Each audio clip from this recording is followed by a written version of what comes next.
I am feeling very comfortable with my decision to retire.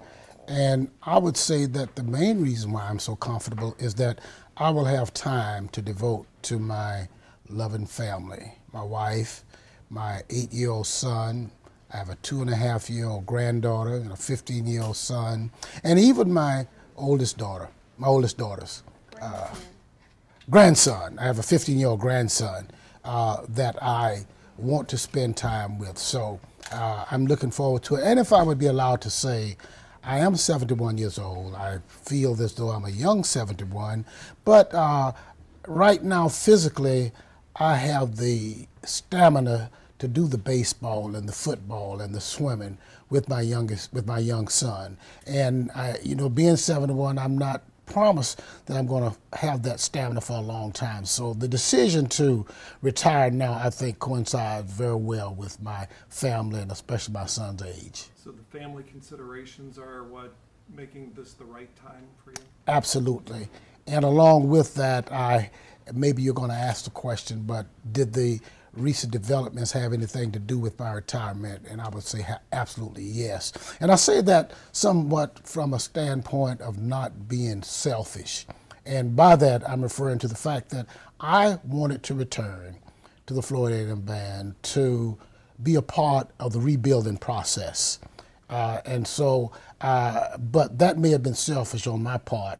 I felt that I was a fall guy, a scapegoat, whichever way you want to put it, because initially when the death as a result of Hazen occurred, I don't think that a great deal of thought was given to the reasons and was there negligence on my part. It was just assumed because I was terminated for incompetence as it relates to not reporting Hazen in the band department, and that was far from the truth because I had documented evidence that I had reported Hazen, that I had a history of reporting Hazen, as well as referring persons who were either victim of Hazen or perpetrators regarding Hazen to the administration, the appropriate departments, and so much more could have been done to prevent this kind of thing from happening. So yes, I did feel very strongly that I was a fall guy for this, and that all of the blame was directed toward me, that I was the cause of this and my negligence in that way,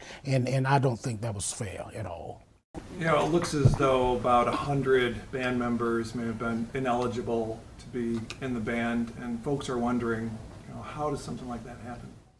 I think it happened because of a lack of a firm control policy to determine whether or not students are in school or out of school. And I've admitted that I missed a cue. Now, but it should not stop with a person at my level of instruction missing a cue. For example, before we make a trip to the Florida Classic, Atlanta Classic, Jacksonville, Miami, any place, I am required to submit a list of names for them to be issued per diem.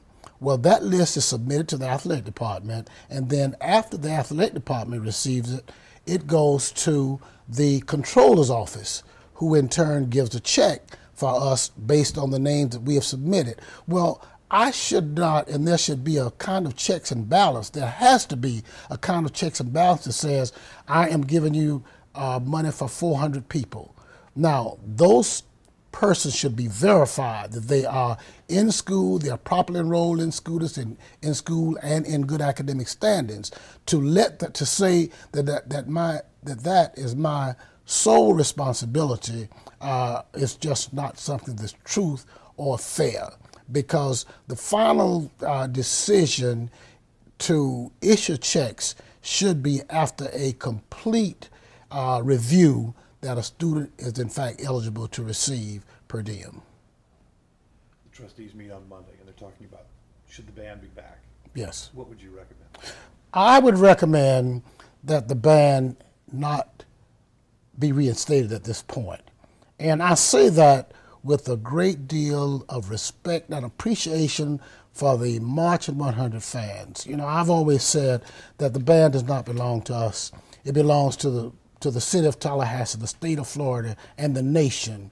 And so we have a large cadre of supporters who enjoy the March 100. However, if we're going to send the message to the members of the March 100 or to fraternities, sororities, or anywhere else at Florida A&M or in the United States of America, that hazing is not going to be tolerated at the expense of entertainment, of halftime entertainment. Through this process, I've just developed certain phrases that I have said, and one of them is that the band can't hold the public hostage. That is, we have a very fine reputation of artistic excellence for performances, Super Bowls, the Emmys Awards, the Grammys, the presidential inauguration parades for Barack Obama and Bill Clinton.